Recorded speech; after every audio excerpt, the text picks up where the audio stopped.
Ready? Okay. आज हम बात करते हैं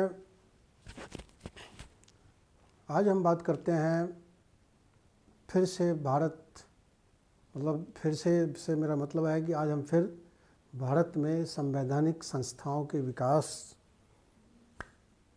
को लेकर के चर्चा करेंगे। एक वीडियो हमने बनाया था, आप लोगों को भी मैंने बताया था 2 दिन पहले कि जो आज का संविधान हम देख रहे हैं, और साथियों आप लोग भी सुन ही रहे हैं, आप लोग भी इस वीडियो को देख रहे होंगे, तो समझिए कि ये वीडियो उन लोगों के लिए है। मैं फिर से स्पष्ट कर देता हूँ, जो भारत के बारे में, भारत की राजनीति के बारे में, भारत के इतिहास के बारे में, भारत की तमाम घटनाओं के बारे में जो जानना चाहते हैं, जो अपना ज्ञान बढ़ाना चाहते हैं, जो अपनी जानकारी को, अपने नॉलेज को इनरिच करना चाहते हैं, और ख़ासकर ऐसे छात्र जो किसी न किसी प्रतियोगी परीक्षाओं की तैयारी कर रहे हैं, चाहे वो यूपीएससी के छात्रों को खास करके और पीसीएस के लिए तैयारी कर रहे छात्रों को खास करके मेरे इस वीडियो से लाभ होने वाला है, अगर वो चाहे तो बच्चों आप लोग भी सुन लो। और जो लोग आप वीडियो देख रहे हैं, ये वीडियो मैं सिर्फ मतलब बच्चों, इन लोगों के लिए जो मेरे से पढ़ रहे हैं, जो छात्र, उनके लिए हम नहीं बना रहे हैं, क्योंकि उनको तो मैं वैसे ही पढ़ाता हूँ। ये उन लोगों के लिए है जो कि हमारा वीडियो देख रहे होंगे और जिनको जो प्रतियोगी परीक्षा की तैयारी कर रहे हैं और जो ज्ञान विज्ञान में रुचि रखते हैं। तो साथियों, पिछले एपिसोड में हमने ये आप लोग भी सुनना, पिछले एपिसोड में हमने ये बताया था कि भारत में संवैधानिक संस्थाओं का विकास कैसे शुरू हुआ। तो उसमें हमने आपको बताया था कि ईस्ट इंडिया कंपनी 1600 ईस्वी में ईस्ट इंडिया कंपनी बनी। उस ईस्ट इंडिया कंपनी को ब्रिटेन के तत्कालीन राजा जेम्स ने एक चार्टर के तहत अधिकार दिया कि आप जाकर के वहाँ पर में एशियन देशों में आप व्यापार कर सकते हैं, और ख़ास करके भारत के साथ। तो ईस्ट इंडिया कंपनी भारत आई, और भारत में कैसे उसने सूरत से प्रवेश किया जहांगीर के समय में, और फिर कैसे उसने भारत पे आक्रमण किया, कैसे भारत को जीता, कैसे उसने मद्रास में, मुंबई में और कलकत्ता में कैसे उसने अपनी प्रेसिडेंसी बनाई। और फिर जब प्रेसिडेंसी उनकी बन गई, और जब वो जो व्यापार करने के लिए आए थे 1764 में जब बक्सर की लड़ाई हुई, उसके बाद वो व्यापार करना तो उनका था ही, और दूसरा मकसद बंगाल का पूरा उनको शासन मिल गया। तो अब वो अपने आप को इस रूप में ढालने लगे, यानी कारोबार के साथ साथ उनके 2 काम और बढ़ गए, एक काम शासन करना और दूसरा रेवेन्यू कलेक्शन। तो इन चीज़ों को लेकर के व्यापार से तो उनको अंग्रेज़ों को फ़ायदा होता ही था, साथ में जब यहाँ के गवर्नमेंट को चलाने का उनको अधिकार मिल गया तो उनके फ़ायदा कई गुना, उनके लाभ कई गुना बढ़ गए।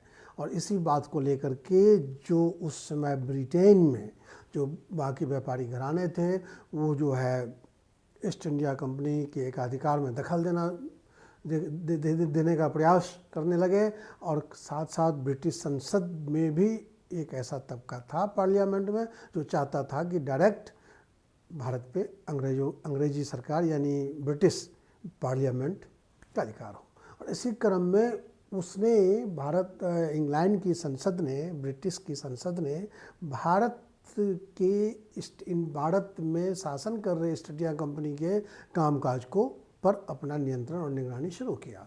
और इसी क्रम में उन्होंने सबसे पहले 1773 में रेगुलेटिंग एक्ट लाए, फिर उसका संशोधन हुआ, फिर 1784 में 1786 में पिट्स का इंडिया एक्ट आया, फिर 1773 का जो रेगुलेटिंग एक्ट था वो 20 साल के लिए था, कंपनी के अधिकार को 20 साल के लिए भारत माना गया था। फिर 1793 में रेगुलेटिंग एक्ट आया, और यहाँ तक की कहानी हम आपको बता चुके हैं 1793 तक की।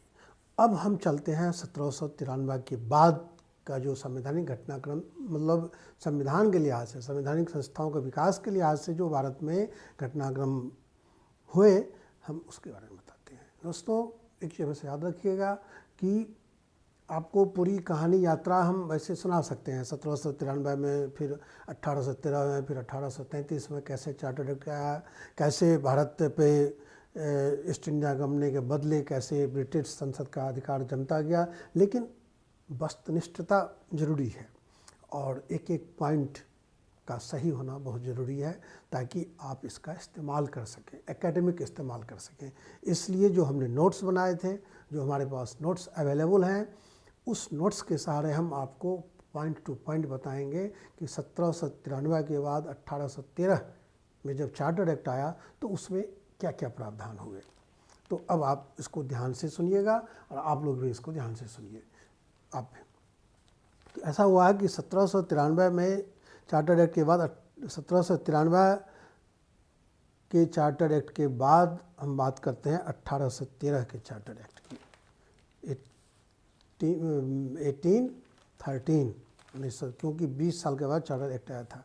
तो 1813 का जब चार्टर्ड एक्ट आया तो उस चार्टर एक्ट में बहुत सारी नई व्यवस्थाएं की गई। ये चार्टर्ड एक्ट इसलिए महत्वपूर्ण था कि फ्रांस में नेपोलियन का उदय हो चुका था। नेपोलियन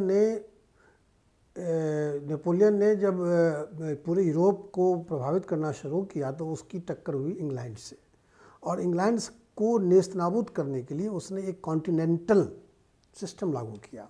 यानी उसको व्यापारिक रूप से इंग्लैंड को इस तरह से घेर लिया गया कि वो किसी राज्य देश के साथ व्यापार नहीं कर पा रहा था, यूरोपियन देशों के साथ। तो इंग्लैंड के व्यापारियों का जो कारोबार ठप हो रहा था, तो ये उसके लिए ज़रूरी हो गया था कि उससे भारत में व्यापार करने की परमिशन दी जाए। तो ये 1813 का चार्टर एक्ट को हम इस लिहाज से देख सकते हैं कि वो नेपोलियन का प्रभाव था इस पर। नेपोलियन चूँकि इंग्लैंड के सारे व्यापारिक कारोबार को यूरोप में रोक रखा था, तो जो वहाँ के बाकी कंपनियाँ थी, व्यापारिक कंपनियाँ, वो ईस्ट इंडिया कंपनी की तरह भारत में भी व्यापार करने का प्रयास कर रही थी। और उसने ब्रिटिश संसद पे प्रेशर ये बनाया कि भाई हमें भी वहाँ अधिकार दिया जाए। तो उस लिहाज से आप इसको समझिए। तो जो 1813 का जो चार्टर एक्ट आया, उस चार्टर एक्ट में क्या क्या प्रावधान थे, इसे आप ज़रा समझिए। ये तो हमने बता दिया कि ये कॉन्टिनेंटल सिस्टम जो लागू किया गया था उसके कारण आया। तो इसमें क्या हुआ, इस एक्ट में ईस्ट इंडिया कंपनी के कारोबार को रिस्ट्रिक्ट कर दिया गया। केवल उसका कारोबार चीन के साथ चाय का कारोबार वो कर सकता था, बाकी सारे कारोबार भारत के सबके लिए खोल दिए गए, सभी यूरोपियन इंग्लैंड की कंपनियों के लिए।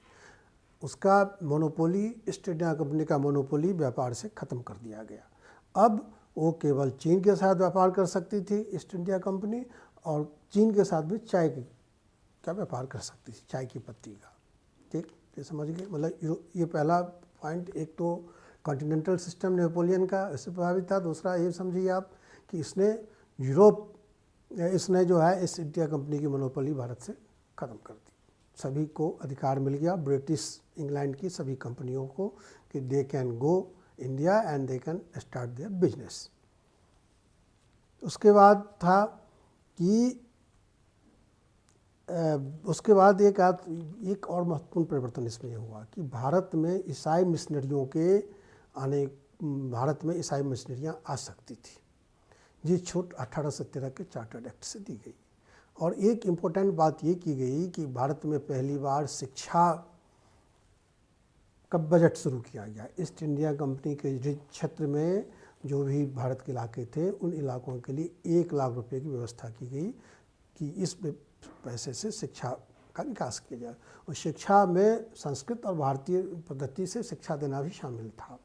ये पहली बार, ये बहुत महत्वपूर्ण डेवलपमेंट है। पहली बार भारत में शिक्षा के लिए बजट शुरू की गई थी व्यवस्था 1813 के चार्टर एक्ट से। इसको आप ज़रूर ध्यान रखिएगा। ईसाई मिशनरियों को आने की छूट। उसके बाद कंपनी के जो भागीदार थे, जो शेयर होल्डर्स थे, उसको भारतीय मुनाफे में मात्र 10.5% भाग रखने की अनुमति दी गई। और उसके बाद कंपनी को 20 वर्ष के लिए राजस्व पर नियंत्रण का अधिकार दे दिया गया। कंपनी के अधिकार को भारत में एक तो उसका एकाधिकार समाप्त कर दिया गया और उससे कहा गया कि आप रेवेन्यू कलेक्शन करो, व्यापार छोड़ो, रेवेन्यू कलेक्शन करो, एडमिनिस्ट्रेशन को देखो। तो इस रेवेन्यू कलेक्शन के अधिकार को और व्यापार के अलावे बाकी अधिकार को 20 साल के लिए बढ़ा दिया गया। इसके अलावे 1813 के चार्टर एक्ट के और भी बहुत सारे फैक्ट्स हैं। उस फैक्ट्स के बाद उस फैक्ट्स में हम अगर इसमें डिटेल आपके पास जाएंगे करने के लिए तो ये वीडियो बहुत लंबा हो जाएगा, और इसलिए हम आपको जो है इसमें डिस्क्रिप्शन में हम सारा मटेरियल आपको दे देंगे, ताकि आपको 1813 के चार्टर्ड एक्ट को और 1893, इससे पहले 1893 और 1793 और 1773 उन दोनों चार्टर्ड एक्ट को समझने में आसानी हो। ये आपने इतना तो आपने समझ ही लिया कि 1813 के चार्टर्ड एक्ट में क्या क्या खूबियाँ थी। और उसके बाद हम आज का वीडियो यहीं ख़त्म करते हैं। बाकी के लिए हम अगले एपिसोड में बनाएंगे। धन्यवाद।